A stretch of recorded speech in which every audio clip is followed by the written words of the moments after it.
Welcome to the Deep Dive. This is where we take material you provide today. It's the prologue from a novel called Earth, a speckle in an interstellar highway, and we really dig into it. Exactly. We pull out the core ideas, the fascinating bits. Think of this as your quick guide to understanding the setup here. We get you the essentials, those aha moments, without you having to do that initial heavy lifting. And our mission today really is to explore the foundations laid in just this prologue. What's it setting up for the rest of the story? Yeah, because there's a lot packed in here already. We've got like a huge cosmic history. Billions of years, yeah. And then there's a more recent mystery on Earth and some, well, very intriguing character introductions. Okay, let's dive into that cosmic history first. We meet the Vael right away.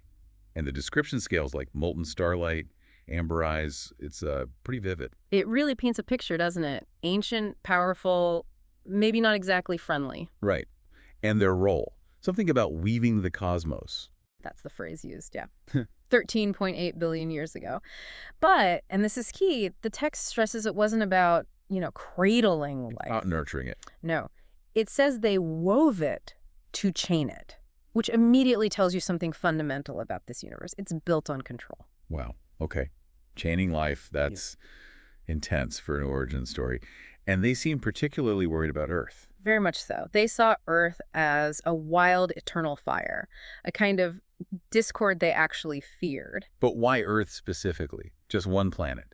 Well, the prologue seems to suggest it's Earth's potential. That spark, the unpredictability, life just happening. Uncontrolled. Exactly. If their whole goal is order, control, then something life, this wildfire, is the ultimate spanner in the works. It kind of makes you think, was their chaining just fear? Fear of what they couldn't manage. So to manage it, they built this grid, which sounds massive. Older than time, it says. Yeah, designed specifically to bind Earth's spark, keep it leashed. So what is it exactly, this grid? How does it work on that scale? It's described almost like, well, like the underlying structure of reality. Veins threading through the universe's bones. Veins. Yeah, and hubs of crystal and fire acting like maybe control nodes. It's less a physical fence, perhaps more like an energy field, something that dampens that Earth spark. Like a dimmer switch on reality almost. That's a good way to put it. And they didn't just set it and forget it. They had agents. Ah, the blades. Toren, Syren and Valthar.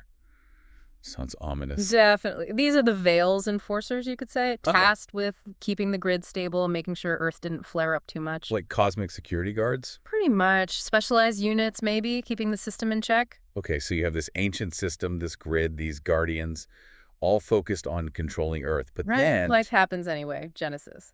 4.54 billion years ago. Life clawing free, despite the Vael's design. That phrasing really jumps out. It does. It speaks to this inherent resilience, defiance, this wild, untamed rebellion just bursting through. Suggests the Vael maybe didn't understand or underestimated what they were trying to contain. Quite possibly. Life found a way despite everything. Right. Now let's jump way forward, billions of years, to 1947.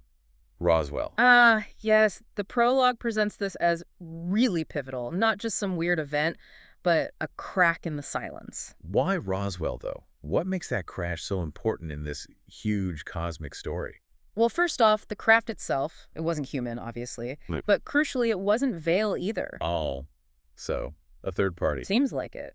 The text calls it something caught in their war, a scout, which suddenly makes you think, okay, there's more going on than just Vael versus Earth. The bigger conflict out there. Exactly. And Earth just happened to be where this piece of debris landed. But the Vael reacted strongly, didn't they? They saw it as humans having touched the grid's edge. What does that even mean? It suggests that maybe human activity, our technology, or just our presence was starting to interact with their control system somehow, even accidentally. Like we were bumping up against the cage. Sort of, yeah. Maybe our development reached a point where it registered on their sensors, disturbed the grid in some small way. And the effect of that. The prologue says, Earth's spark flared brighter and the grid's hum grew restless. So Roswell actually amplified Earth's wildfire and destabilized the grid. That's the implication. It wasn't just finding a crashed ship. In this story, it was a catalyst. It shook things up on a cosmic level, made the Vael's carefully constructed system uneasy. Which leads us right up to the present day in the prologue, the awakening. That hum isn't subtle anymore. No, now it's a roar, a call. And people are hearing it. We're feeling it. A whole group of characters, all quite different. Let's touch on them. Zara first. Right, Zara. She's described as a stranger to Earth. Crimson scales, mandibles, amber eyes. Definitely not human. And she has a staff. Yeah, a blue, unlit staff, a relic of Korzath apparently. And she feels this pull towards the stars, clearly connected to something beyond Earth. Okay. Then Cal Dixon. He sounds more grounded, maybe. Smoky bar? Yeah, but he's clutching Roswell's grit, like actual material from the crash. Could be. And he has a fresh, unexplained gash. Definitely secrets there. A direct link to Roswell. It feels very tangible, that connection. And maybe dangerous, given the gash. Next is Elena Voss. In a safe house, soldier's eyes. Hunted by Roswell, it says. And she's looking at maps. Maps of highway veins, gates unseen. Sounds like she's aware of something hidden, maybe related to the grid. Her background, the maps. Yeah. It suggests she's piecing together a hidden infrastructure, and Roswell's personal for her, it seems. Then Mateo Reyes, in the library. The researcher type. Cracked binoculars suggest a long hunt, and he also has a piece of Roswell. A shard, described as red and alive. Alive, that's telling. So the Roswell stuff isn't just dead tech, it's still active somehow. And he knows about the 47 files. He's deep in the lore. Okay, who else? Nenka Merrick, a scientist. Yes, in a lab. Scarred crowbar, burned leg. Sounds like she's had some rough encounters. And she's tracing signals. Pre-Big Bang signals, connecting them to the grid. She sees Roswell as scientific proof of this whole cosmic structure. She's bridging the ancient and the modern. Trying to understand the physics of it all. Exactly. And finally, Toren. Toren, in a cave, with a glowing staff, this one amber. And he's a Vael ally. Or was. It says he's scarred by betrayal. He defied the Vael Watch before. He knows the Council Boren, Syren, Valthar. So he's an insider who turned. That makes him really interesting. A total wild card. He's caught between worlds, knows the enemy, but now seems drawn to Earth's fire. It's quite a diverse group, isn't it? A soldier, scientist, researcher, someone alien, someone connected to Roswell dirt, an ex-Vael.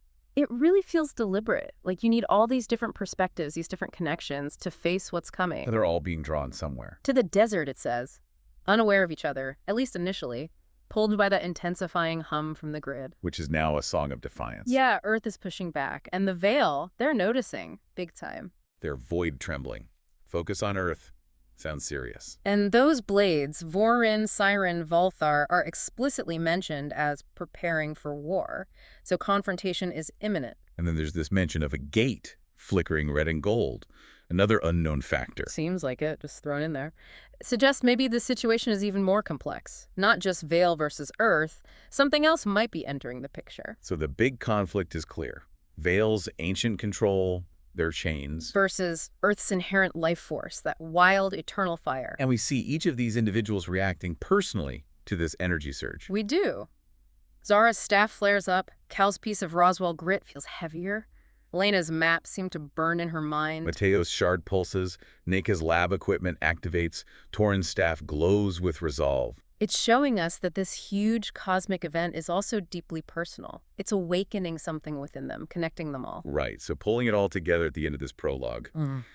The desert is the stage. The hum is the call to action, a vow. And the stakes are, well, immense.